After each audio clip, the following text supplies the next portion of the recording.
because of this. Then there was another question related about yoga. Yoga ante enti, yoga gurinchi koncham maatladandi ani. I think we must be very careful.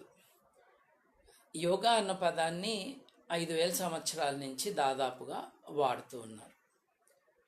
But it would be wrong to think that yoga started as a system of medicine.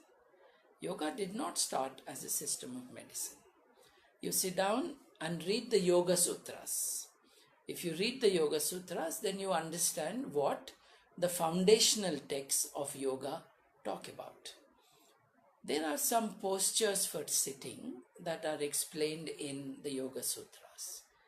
But the main aim of Yoga Sutras, of yoga, originally has been to talk and to train people in meditation.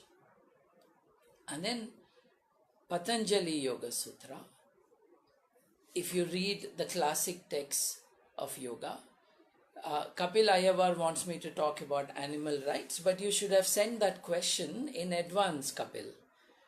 You know that the hashtag ask_BG is how you have to send your questions. Please follow that procedure so that the admins will get the list and then they will choose. Right now, this is not part of the question paper. So, yoga started. Radhika Garu, good morning. Yoga started really because it was to be a meditational, spiritual, religious or semi-religious practice. The modern claims made in the name of yoga have not been substantiated by serious studies, and the results of that are not published in peer-reviewed journals. That would be the first step. For you to accept that something is scientific, the method of science should be followed. You can always say, I don't care for your science. This is my ancient religion. This is the practice of my ancestors, and this is what I shall do. And nobody is going to stop you from that. The whole point is, when you say something is scientific, it should follow the principles of science. Principles of science and enti, మనం ఒక hypothesis, ఒక proposition దాన్ని తీసుకొస్తాము. దాని ఆధారంగా, చాలా సింప్లిఫైడ్గా చెప్తున్నాను, దాని ఆధారంగా మనం కొన్ని ప్రెడిక్షన్స్ చేయొచ్చు. ఇది కనుక నిజమైతే ఇలా జరగాలి, అలాగే నాకేం కనిపించిందో మిగతా వారికి కూడా కనపడాలి, నాకు జరిగిందే వేరే చోట కూడా జరగాలి. ప్రతి test, experiment within reasonable limits should be replicated. ఇంకో చోట కూడా జరగాలి, అది ఇంకెవరో చేసినప్పుడు జరగాలి. ఇవన్నీ చేయకుండా, without submitting your claims to critical analysis, replication, reproduction of results if possible, and peer review, you cannot call it a science.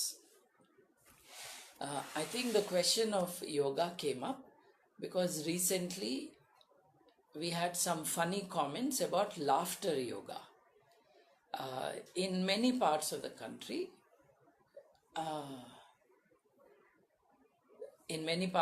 country, early mornings in some public parks, groups of 5 to 10 to 15 people, they get together and start laughing. And they call it laughter yoga. Some of these people can't even spell laughter properly, but they call it laughter yoga. Imagine that 10 to 15 adults get together in a public park and start laughing. Can you even call it laughing? There's nothing hilarious, nothing humorous, nothing that has provoked what would normally be a reaction in happiness. And they do it loudly. I call it a public nuisance. It's a public nuisance because they laugh loudly, louder than how you would normally laugh, even when you're very happy.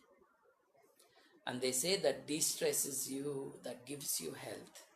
All right, let it be so. Just don't do it in public. Do it at home. Do it at home, close your doors, and don't disturb your neighbors, and you can do what you want.